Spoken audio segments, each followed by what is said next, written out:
阁下是？在下卢东阳，卢府管家。卢管家好，北凉世子徐凤年路经此地，专为探亲而来。这倒巧了。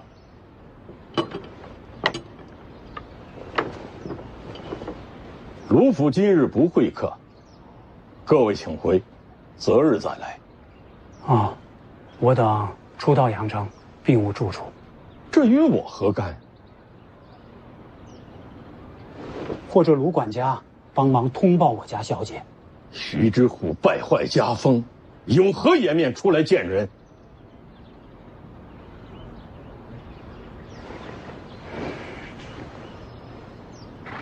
卢管家，无论真相如何，还是麻烦卢管家通报一声。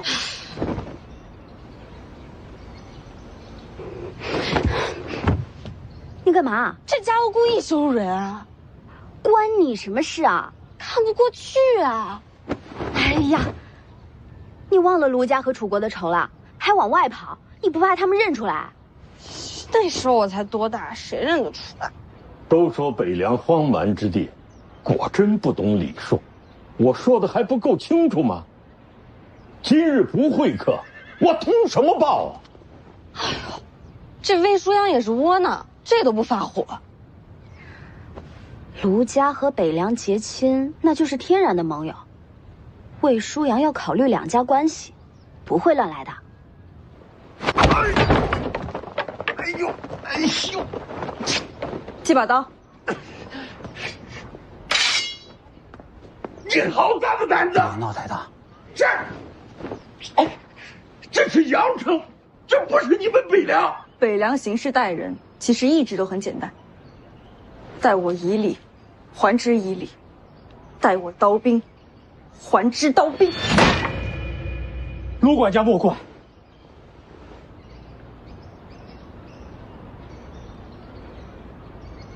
开门！快开侧门，让他们进去啊！开中门！开中门，要家主张口才成啊。我真做不了这个主，要不我去给你问问。不用麻烦了，把中门给我拆了。啊！来给我吧。哎呀，你就别跟着了，忙你的去吧。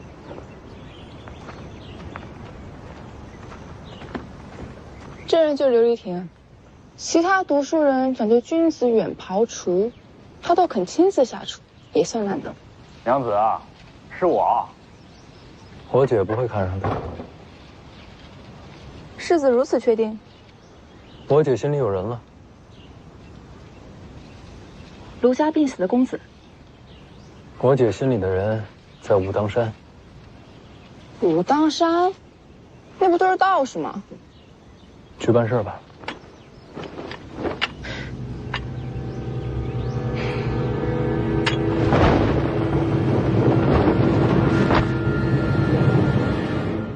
来，娘子，尝尝这个汤，我可是熬了很久。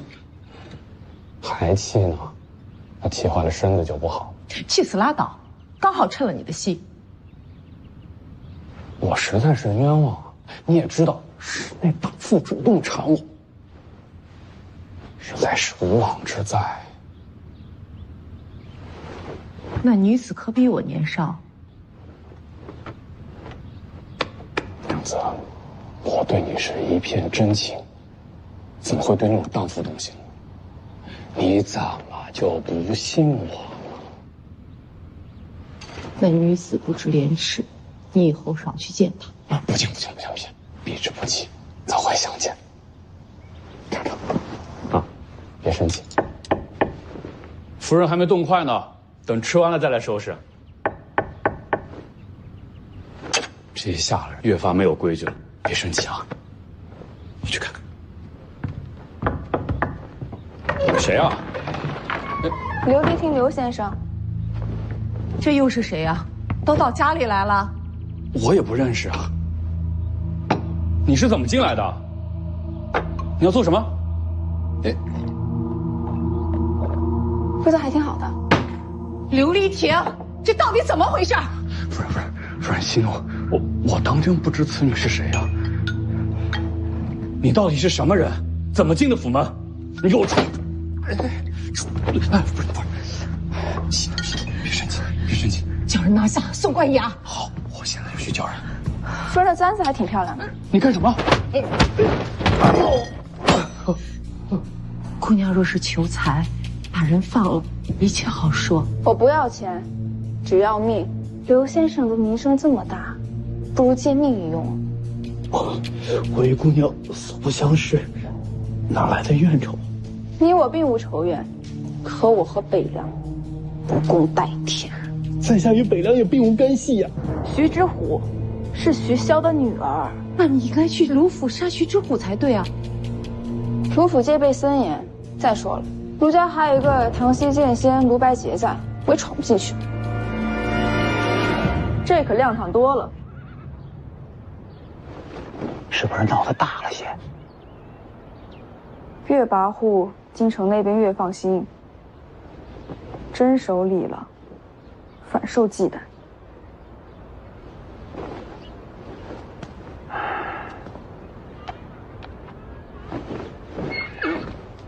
毕竟是世子哲家，岂能受辱？咱进去吧。今日是卢府失了待客之道，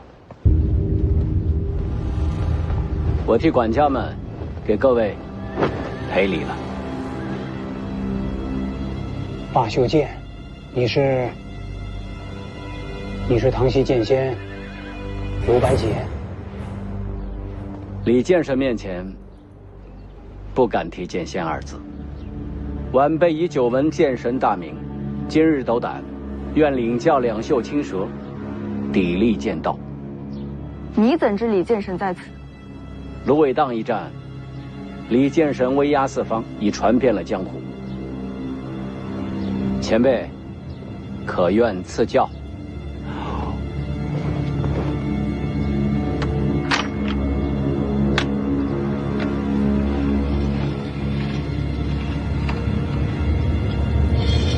亲娘，大小姐，魏爷爷，大小姐，来得这么快。凤年呢？他去江心郡了。这个傻瓜。小叔，你这是？久别重逢，你们先叙旧吧。我知道了，卢白洁是卢家人里边唯一把徐之虎当做自家晚辈的。姑娘要杀徐之虎，确实不容易。女侠，你要杀的是徐家人，我可是姓刘啊！如今江南谁不知道？你和徐之虎面间情热，杀了你，让他也尝尝心痛的滋味。姑娘，那贱人虽然痴缠外子，但外子却对其嗤之以鼻，并无什么奸情。夫人怎么不跑？夫妻本同命，我怎能弃他而去？这么好的夫人，夫人说的都是真的。我与那徐之虎并无牵连，还对其厌恶有加。你对他什么感觉不重要，关键是他喜欢你，所以杀了你，他一样心疼。姑娘饶命！女侠饶命！闭嘴！娘子救我！姑娘，我与宫里贵妃乃族亲，姑娘行事可想想后果。报仇的人不会想这么多。哎，等，女侠，我能帮你杀了徐之虎啊？怎么个帮法？那荡妇对我贼心不死，我约他死会，他定然会赴约。这浑人叶堂，我这就写信约徐之虎出来。你看我守夫妻之礼，咋会逃脱呢？啊？也对。哎呦！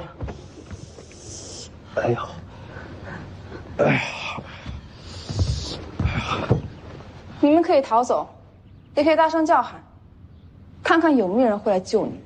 不敢，我寻笔墨。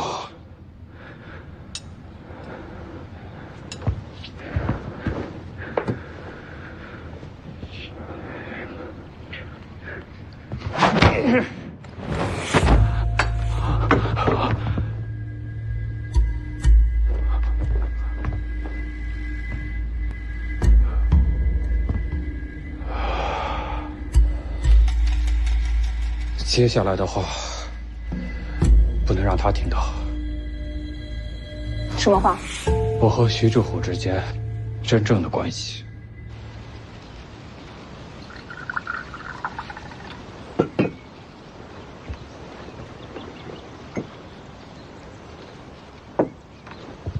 多谢大小姐。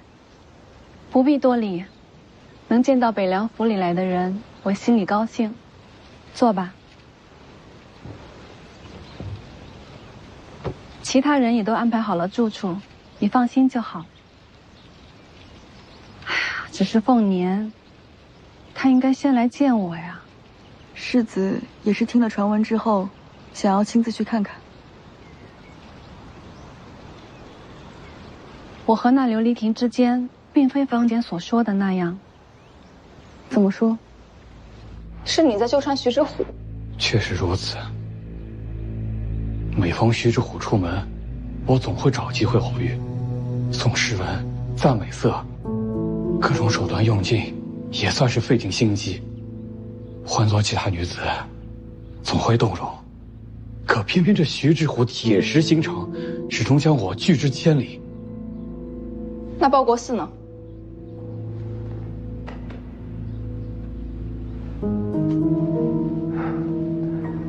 窈窕淑女，君子好逑。我也是一片痴心。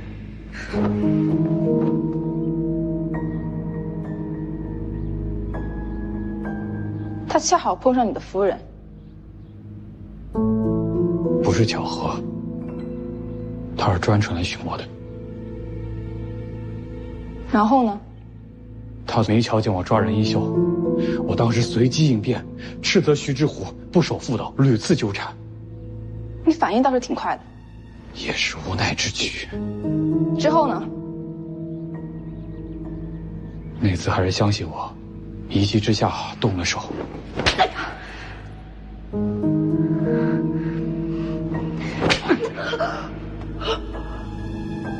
你还敢还手？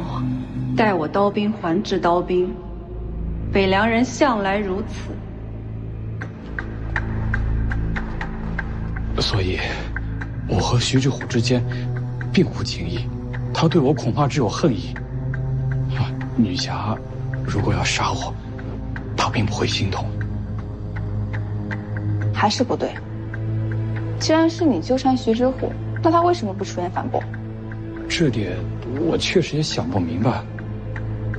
或许是他孤傲清高，不屑解释呢。那个琉璃亭素有闻名，而我呢，出自北凉，江南人把我们北凉人当作凶魔疯兽，你觉得会有人相信我说的话吗？那卢家呢？你毕竟是嫁过来的，他们对你应该不一样。说是嫁人，其实就是卢家和北凉的交易罢了。交易成了，我也就什么都不是了。要不当初怎么会找一个快要病死的娶我呀？小姐，受委屈了。不委屈，是我自己愿意的。能用我自己换来北凉的盟友，我觉着挺好。我是说，您和琉璃亭的传闻。不认识的人毁我谤我，与我何干呀？我根本就懒得争辩。世子一定不会误解小姐的。我知道。他呀，怕是为我出气去了。空口白话，我凭什么信你？刘宝可以对天发誓啊！啊！卢家在江南什么地位？你能比吗？这个比不了。那你为何还要纠缠徐之虎？她虽是寡妇，但他也是卢家人。你和他传出这些闲话，不就得罪了卢家？这徐之虎确实美貌，所以我对他都……为此，你就用我的前途冒险？你觉得我能信吗？这解释不清了。我看还是杀了你算了。女侠到底和北凉结的什么仇啊？你倒盘问起我来了。有些事儿，我要不知道女侠的身份，我死也不会说出口。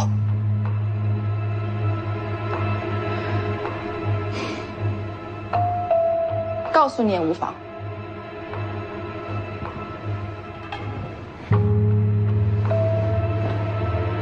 我是楚国公主。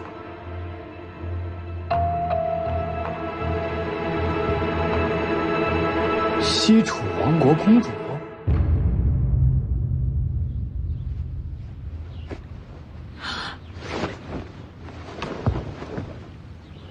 你就让我每天弄成这样，在府里走来走去。你还想走来走去？这是卢府，你就躲屋里别动了。那也太夸张了吧？总比丢了命好。有我在，他的命不会丢。多谢前辈，有前辈护佑，我就放心了。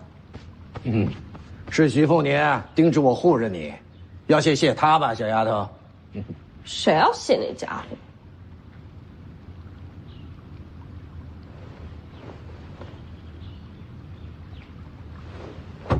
老头，怎么了？我的神符呢？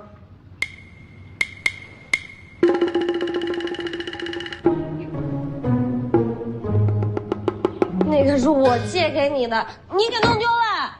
小点声。是徐凤年那个小子刚才借走了。我的匕首，他凭什么借？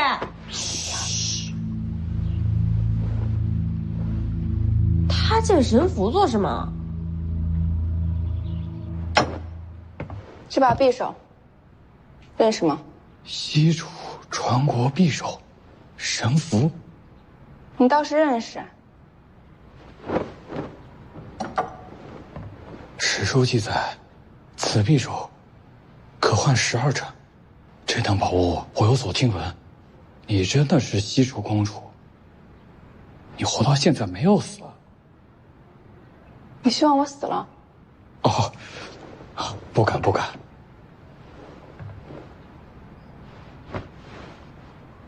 那我知道了，徐消灭了楚国，公主因此有恨理所当然，还请公主见谅。听闻徐凤年快要到江南了，公主此时出现，我难免有所疑惑。我这次来江南，就是找机会杀了徐凤年。你不过就是个天头。我和公主的目标是一样的，也是与北凉为敌啊！公主稍等。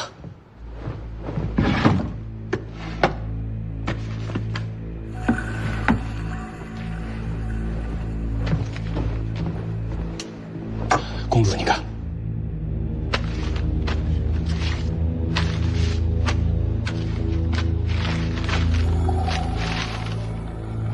翰林院，京城的信，刘某的好友，现在是翰林院的庶吉士。败坏徐知府名声，是他教你的。他说，朝廷向来忌惮北凉，如今北凉与江南联姻，更是心腹之患。我若能败坏徐知虎的声名，说不好就能让卢家和北凉反目。虽然这么做会惹恼卢家，可是说到底，天在地心。等我再去京城，未来前程不可限量。所以，这从头到尾都是阴谋，并不是什么君子好色。哎呀，怎么能说是阴谋呢？读书人为国效力总是应该的。这些事，他知道吗？并不知情。你刚刚说什么来着？他恰好碰上你的夫人。不是巧合，他是专程来寻我的。不是巧合，是我让人传了消息，才让内子赶来报国寺的。然后利用你夫人同族的关系，让宫里那位娘娘帮你大肆宣扬此事，这样你的名字就能被皇上听到。刘丽婷，你连自己的夫人都算计，顺势而为，怎么能说是算计呢？公主，这回该相信我了吧？我和公主的目标是一样的，都是与北凉为敌啊。这么说来，确实如此。可你也真够狠的，徐之虎可真被你给毁了。卢家家规森严，按我的想法，卢家最好能对他动家法，到时候死了都有可能。只可惜卢白洁一直护着他，不过没关系，咱们现在有机会了。什么机会？如果能确定徐凤年的行程，有我和徐之虎的传闻，大抵会单独接火。到时候公主出手杀了此贼，对你来说是报了国仇，而对我来说呢，就能彻底毁了卢家和北凉的盟约，两全其美啊！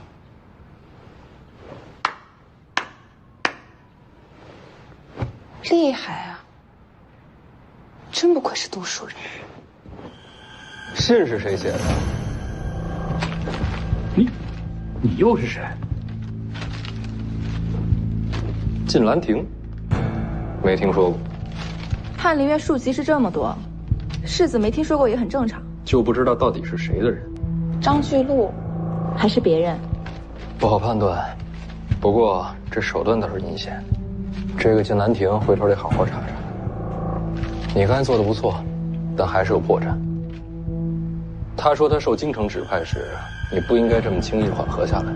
楚人恨徐骁，更恨黎阳皇室。他说他夫人跟皇室贵妃同族，你态度要更强硬，才符合扮演的身份。我哪有世子这么深的心思呀？你们到底是什么人？我是徐凤年，刚听说你要杀我，这倒没什么。但想借卢家害死我姐，这就到我底线了。待我刀兵者，还以刀兵。刘丽萍，是你自己选择，给你带来的终局。来人呐！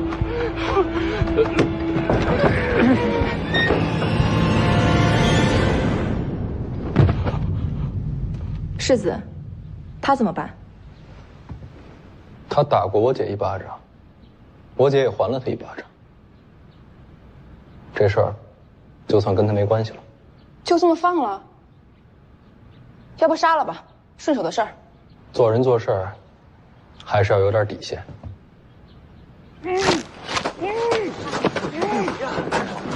这是要把刘大人捧到哪里去啊？这是干什么事儿？家里的人怎么处理的？那些家人都只是被捆绑住，并无伤亡。好。怎么把嘴堵上了？拿掉！救命啊！北凉世子徐凤年要杀人了！喊，接着喊！徐凤年动有私刑，黎阳城王法何在？天理何在啊？没错，我就是北凉世子徐凤年。诸位，把这名字给我记好了。兄弟，你不能杀我。你要杀人，人便杀你，这就是天理公道。我知道错了，我愿意投降师傅门下。最后一点赌气也没保住，走，回阳城。走。徐凤年！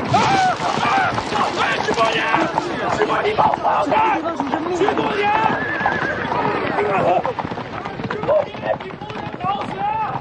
你刚才还说芦苇当刺杀遇险，这会儿李建神也不在身边。此去江心郡，世子是临时起意，不会遇到刺杀的。可我担心的还不仅仅是他，他身边护卫众多，都还遇到刺杀，那黄蛮孤身去了龙虎山，岂不是更加艰险？小王爷天生神力，应能自保。在神力中也是人。我当初还以为，只要我嫁过来江南，他们几个就能安稳地留在北凉。没想到，姐弟4个到头来，还是天各一方。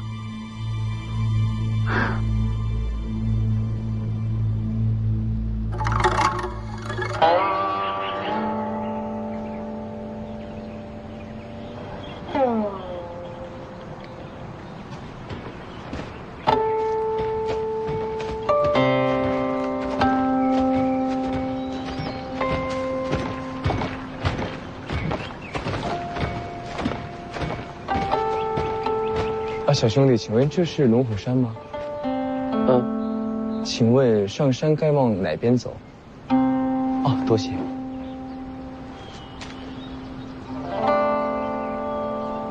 你在看什么？等山楂。山楂？等山楂熟了，我要留给我哥吃。你哥是谁？这是我哥。你姓什么？徐。哦，你是徐龙象。这么巧，知道你在龙虎，没想到刚来就遇上了，这大概就是命了。你想打架？都说徐家次子心诚如镜，果然名不虚传。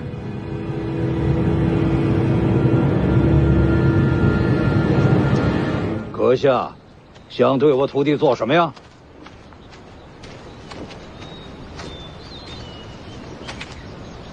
龙虎天师赵西团。你又是谁呀？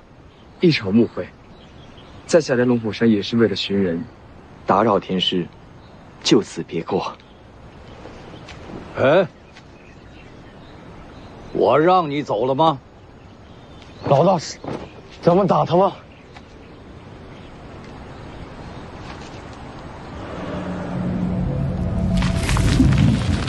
三千红丝，韩雕寺是你什么人？晚辈也是奉命来寻人，还请天师轰我。你刚才想动手？误会而已。给我徒弟认个错。在下一时糊涂，还请小王爷息怒。不打了吗？这是我衣钵传人，你弯个腰就够了吗？还请小王爷息怒。不打算。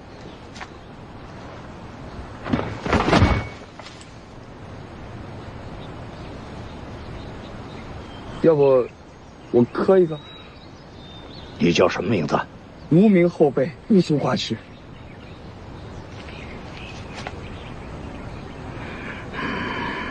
你走吧。多谢天师，多谢小王爷。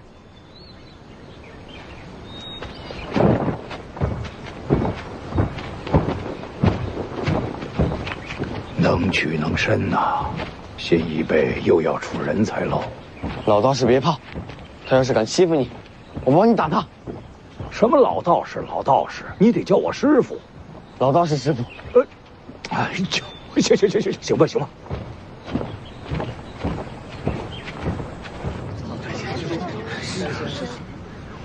相公，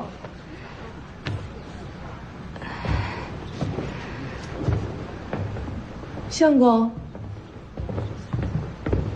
夫人。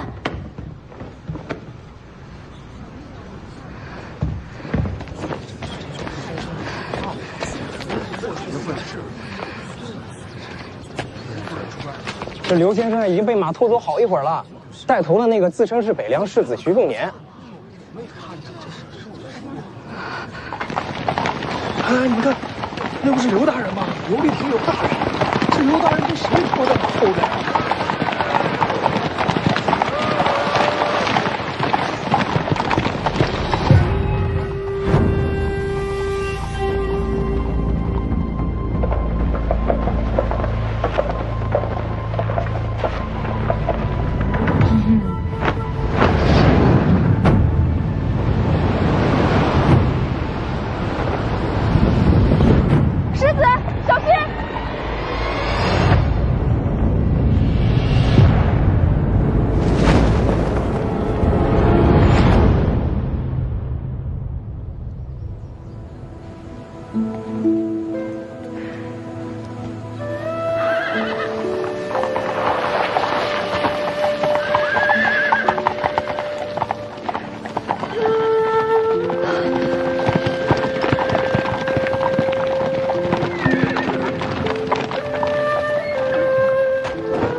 闯祸了。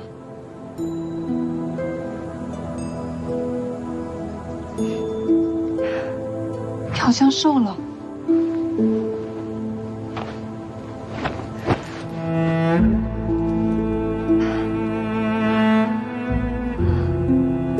姐，我们回家好不好？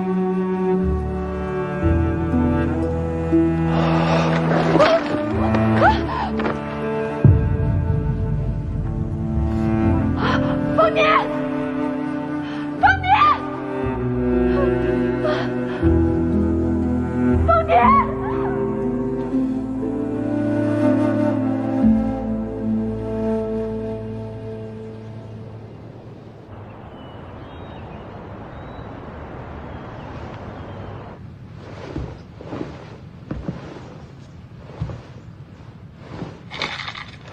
上柱国好悠闲呐！哟，寒雕寺，哪阵妖风把你这人猫给吹来了？前几日不在京，上柱国莫怪，这不，刚返京就来给上柱国问安。天下宦官之首，给我问安，当不起啊！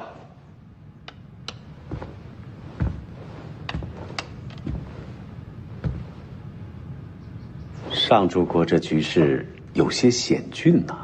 怎么？你看着我这是要输啊？怕是赢不了。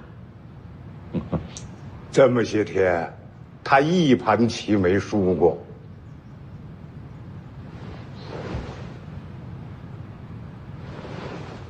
这难道还能救啊？他呀，赢了才往下下，要是快输了，他把棋子儿全葫芦了。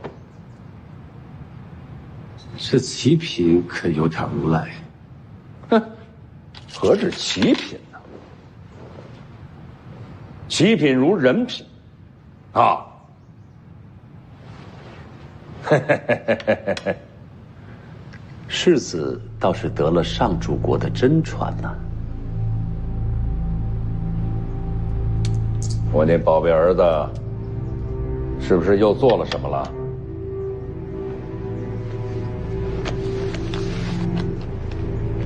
江南密报，上柱国请看。哎，既然是密报，我就不看了。事情不小，上柱国还是看看吧。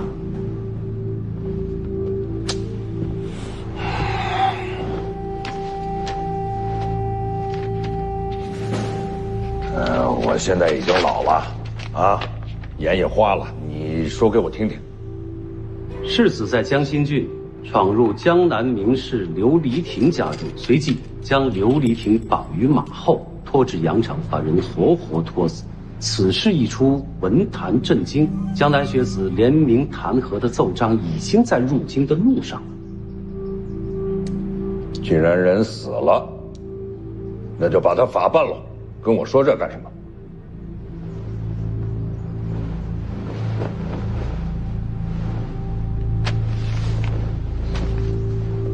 第二份密报，世子入阳城时遇刺客伏击。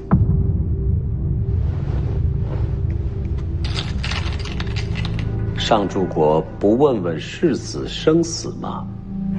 他要是真的死了，你就带着禁军来找我来了。上柱国这话里藏的什么意思啊？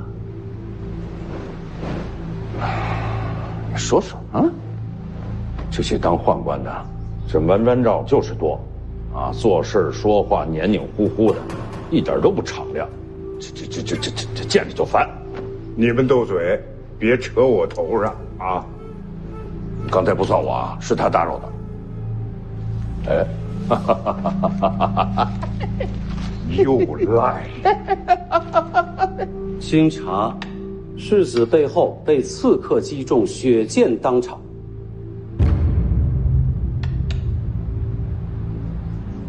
跟你了，赶紧啊！幸好随行骑兵救援及时，誓死鸿福齐天，有惊无险，这会儿在卢府养伤。哎呀，哎呀，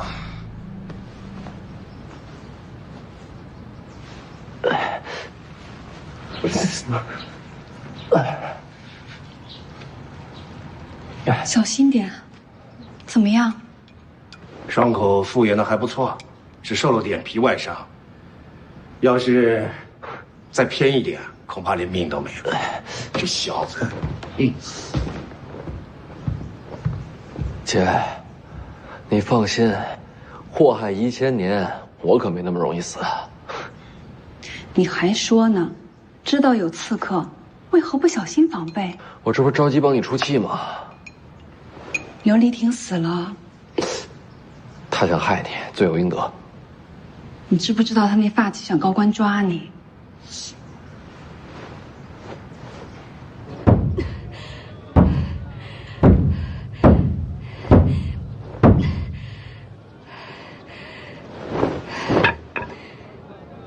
当街杀人，连王法都不管了。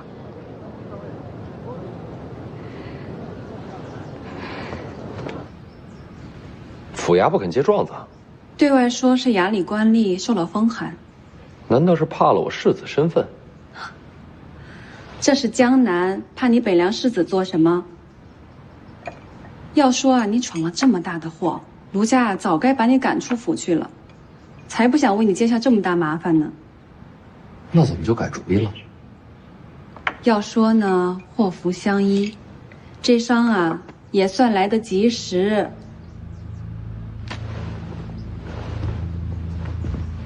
世子这一伤，可把卢家上上下下惊着了。本来刘黎婷一死，卢家就打算抽身事外，让世子自己去应对江南群情激愤。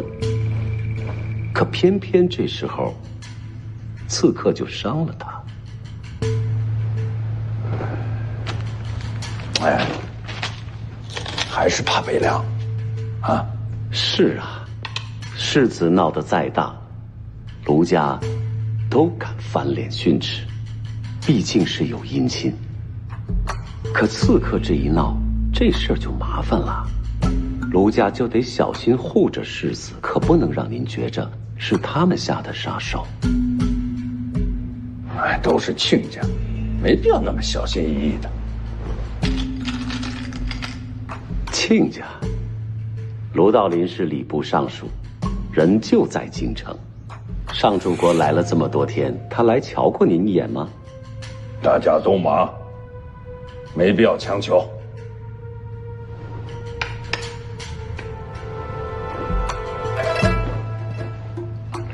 这里就咱们3个，话就说得通透些。北凉和卢家是有姻亲，可卢家也不会把自个儿绑在北凉船上。要我说，世子到了阳城，卢家是要给个下马威，让圣上安心的。可刺客这一动手，反而要护着世子，这是好事，也是坏事。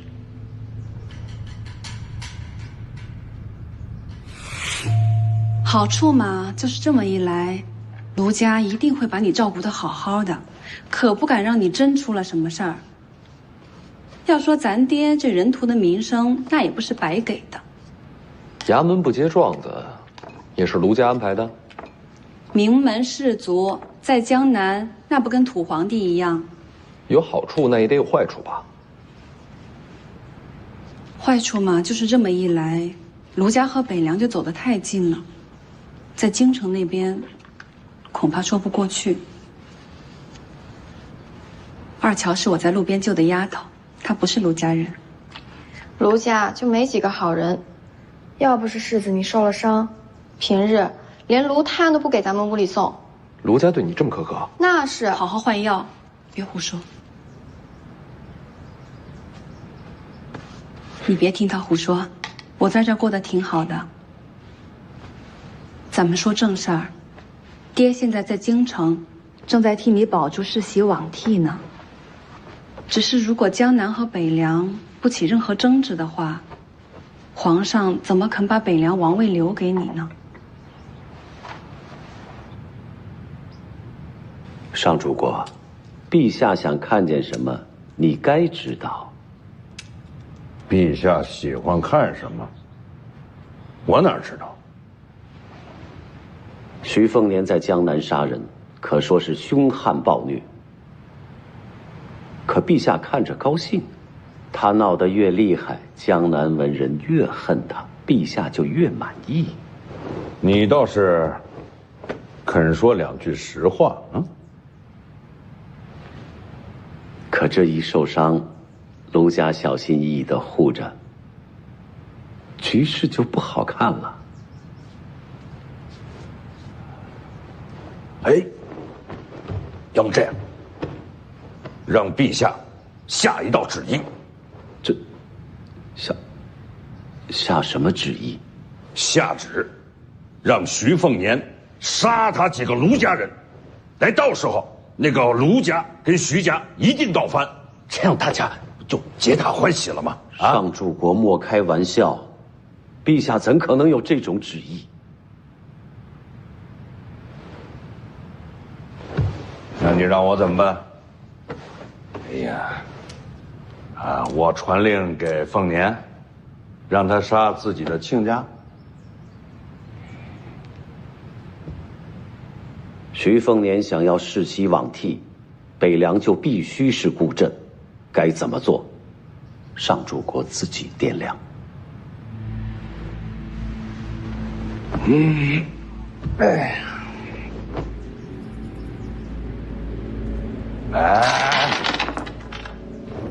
这棋没法下去。重新来过。言尽于此，告辞。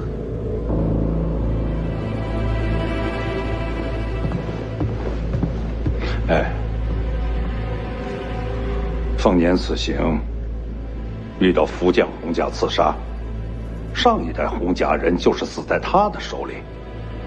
你说这刺杀跟这个寒雕寺是不是有什么牵连啊？跟你下棋就已经头大了，你何必难为一个和尚？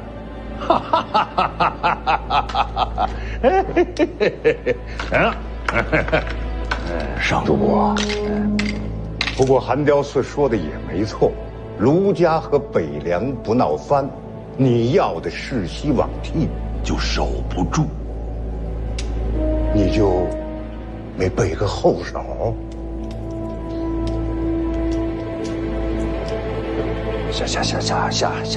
下棋啊！儿孙自有儿孙福啊！这次就看这小子运气了。要我说呢，你先好好养伤，等伤稍微好一点了，在卢家找个由头大闹一场，做出个样子来，然后就什么都好说了。徐骁让我来江南，就是想让我和卢家闹翻，但是我没打算听他的。为什么？因为你在卢家。徐骁谋划良久，运筹帷幄，明棋暗棋，可谓把一切变化都算到。但他唯独没想过你的处境。别瞎说。我跟卢家闹翻很容易，他们又不能杀我，大不了我拍拍屁股走人。但你怎么办？你要留在卢家，他们会怎么对你？他们对我挺好的。哪儿好了？除了卢七爷，就没一个好人。你去换盆热水进来。哦。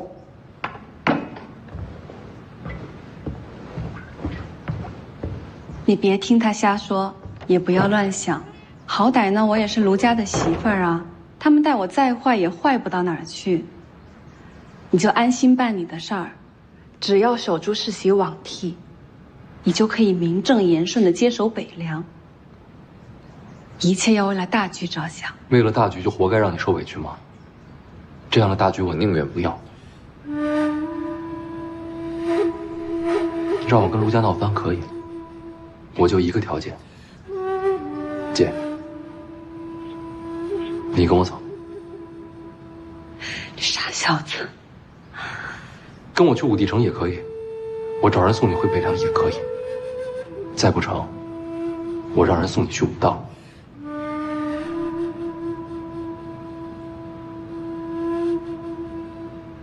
我哪儿也不去。姐，你就不能为你自己想想吗？好了，我知道你的心思了。你先好好养伤，等你伤好了，我们再慢慢聊。好好休息，姐不吵你。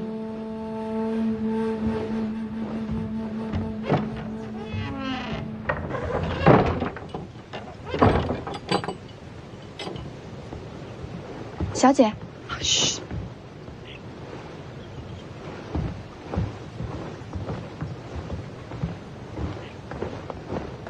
少爷一来，府里好说话多了。这个月的月例银子，说是待会儿就送过来，比往常快乐许多呢。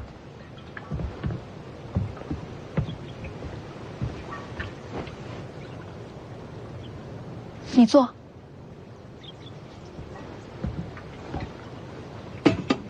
小姐有什么吩咐？你帮我叫辆马车，别让府里发现。小姐要去哪儿？去祭拜亡灵。你要去刘家？嘘，小声一些。不能去啊，小姐！你这一去，所有人都会以为你真和琉璃亭有私情的。没事，按我说的办。小姐，你不能这么委屈自己。凤年不忍心做的事，只能我来做。去吧。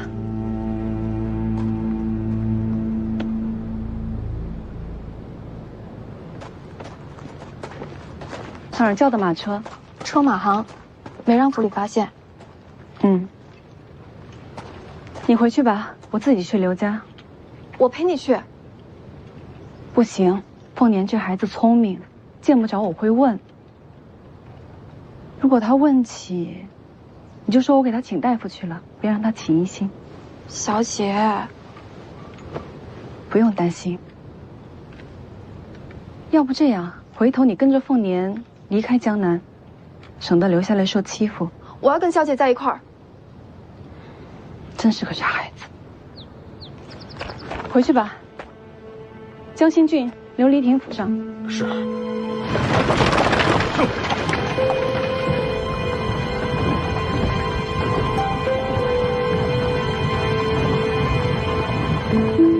徐凤年受伤了，又没死。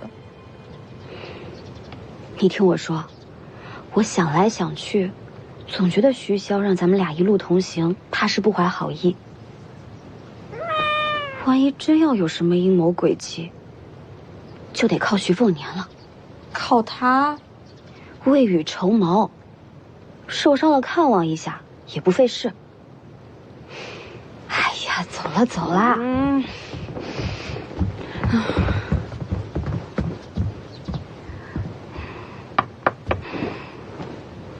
听闻世子遭遇刺客，万幸并无大碍，不知有什么需要我们做的？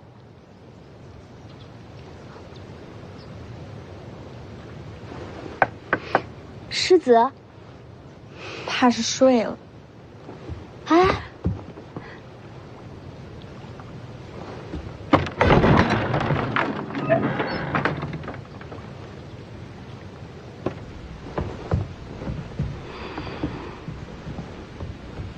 不是受伤了吗？人呢？我怎么知道？二乔在吗？你们这个月的月例银子。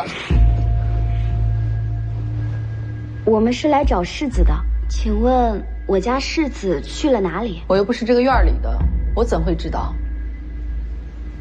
那我们再去问问。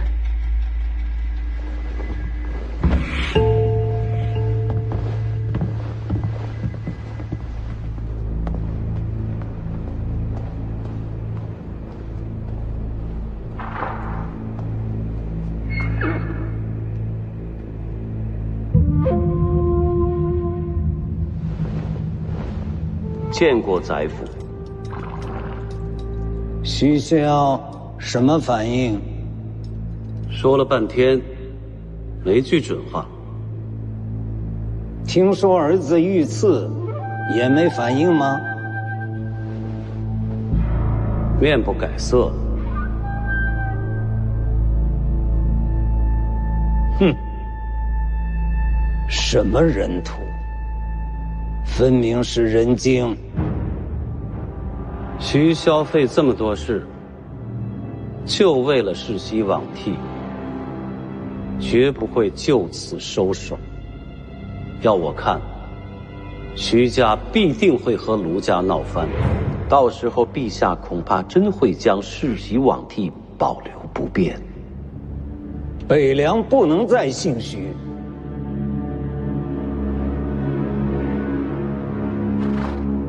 刺杀也落空了。李淳罡在徐凤年身边，那就是杀不掉了。办事的人已经去了龙虎山，龙虎山藏的那位，应该能和李淳罡抗衡。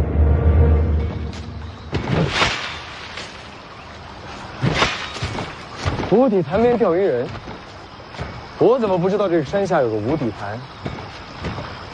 哇，杀个小舅子可真不容易。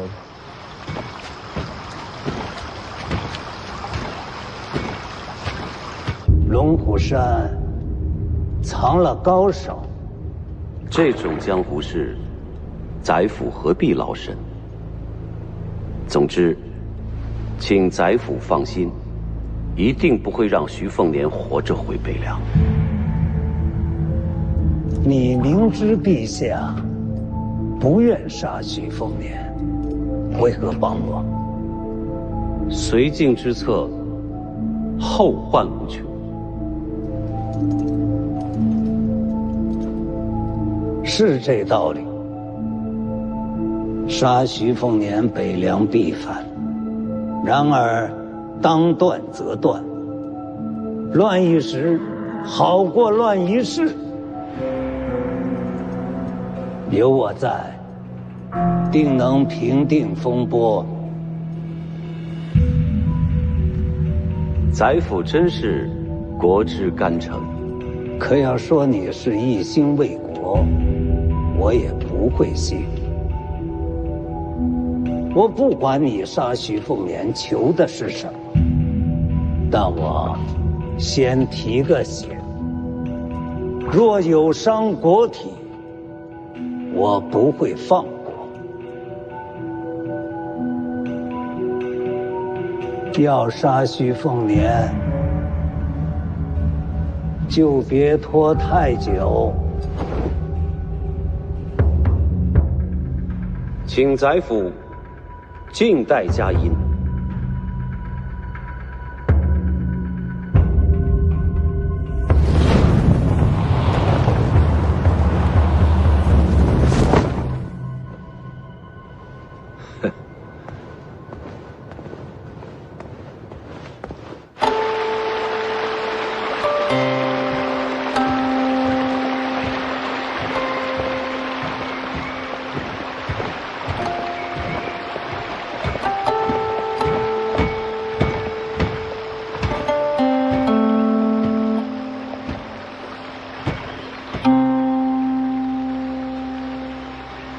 还真有钓鱼人。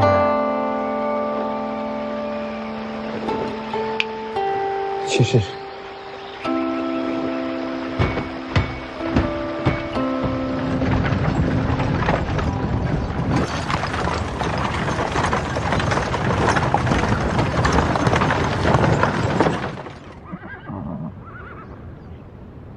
去江心郡不会这么快，为何停车？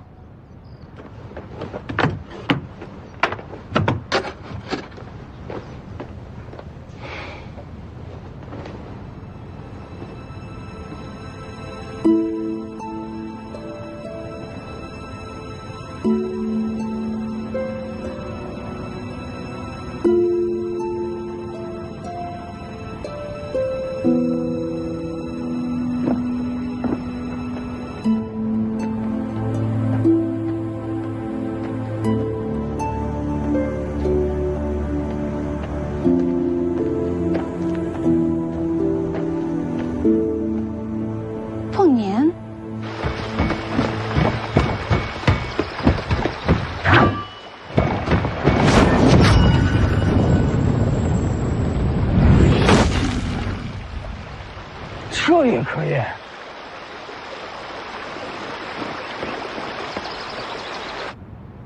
我让宁安梅的凤子营守在卢府前后门，二乔一出来，我就知道了。你伤还没有好，不该自己出门啊。我不出来，谁能劝你回去啊？江南不是只有一个卢家。等我伤好了，找个机会和江南文坛作对，多招惹几家京城一样的蛮夷。姐，我闯祸的本事，你总该相信吧？当然相信。那你答应了，别再委屈自己。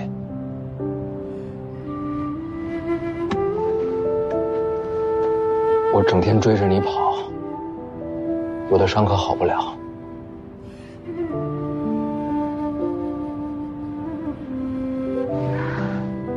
行，我答应你，不让你担心。这就说定了。给我点时间，等我伤好了，闹得个天翻地覆。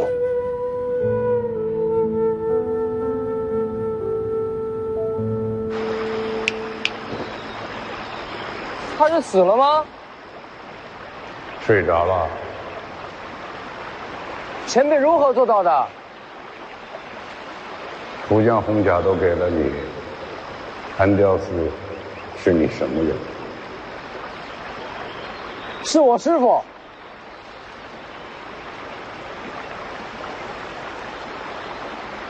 你就是那个私生的皇子？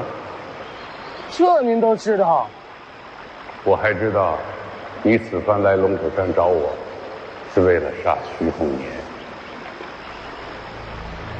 您是神仙吗？为何要杀徐凤年？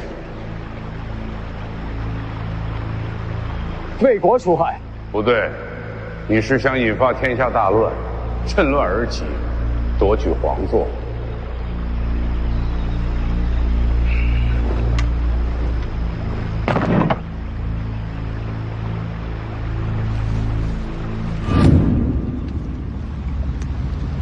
这是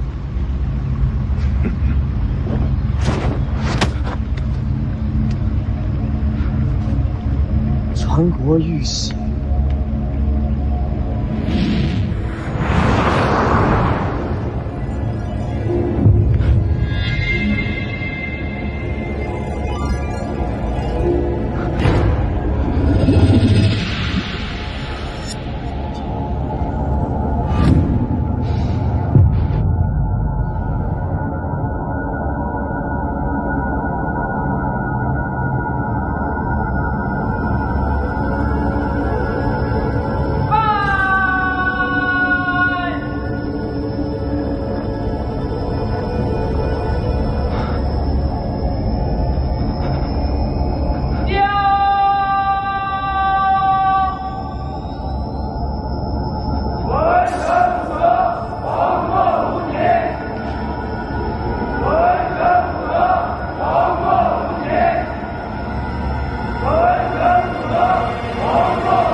掉了。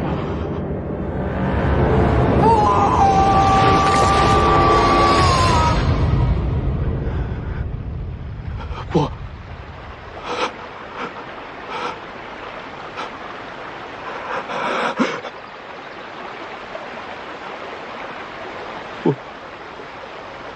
我怎么了？那是幻梦吗？百官臣服，天下至尊，这是美梦。您能走入我的内心，您真的是神仙。人力终有时而穷，而思绪的变换，却有着无限的可能。繁华山色，春雨冬雷，入眼入耳，终是入心。喜怒哀乐，爱恨冤仇，皆自心起。人心，才是躯体之主，万物之境。我的功法，就是围绕着心智而生。刚才我用这喜印乱了你的心神，随即引你入梦。你在梦中看到的一切，都是你心底无限期盼的景象。都是梦。那这玉玺，假的。也许只有这传国玉玺的名号，才能瞬间破你心防。因为在你心底里最渴望得到的，就是至高皇座。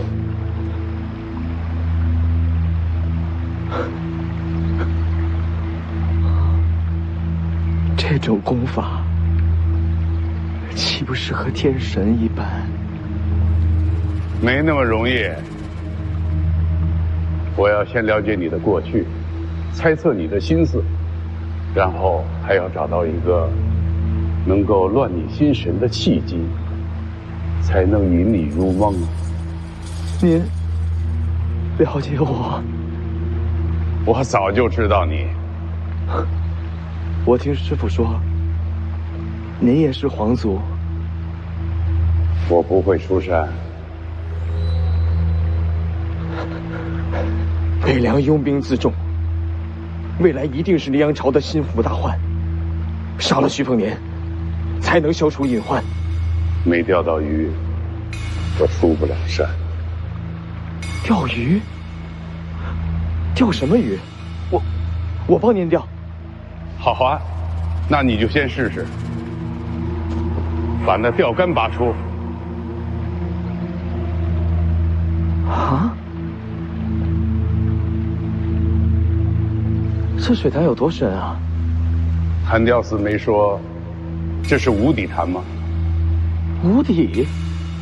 那您在钓什么呢？千年雕泥。世上哪有这种东西？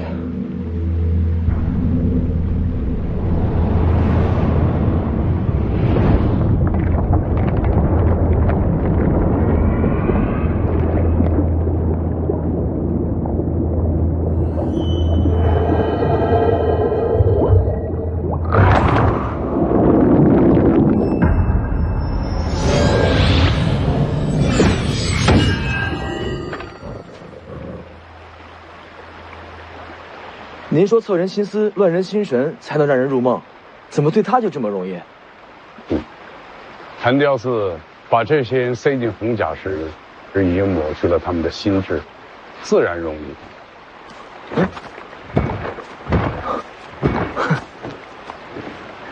您钓礁泥多少年？20多年了，还没钓到。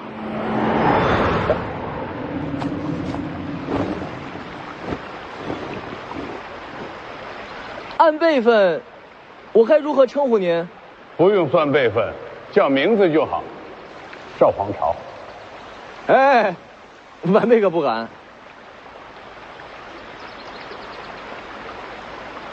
叫先生吧，总归还是得尊敬些。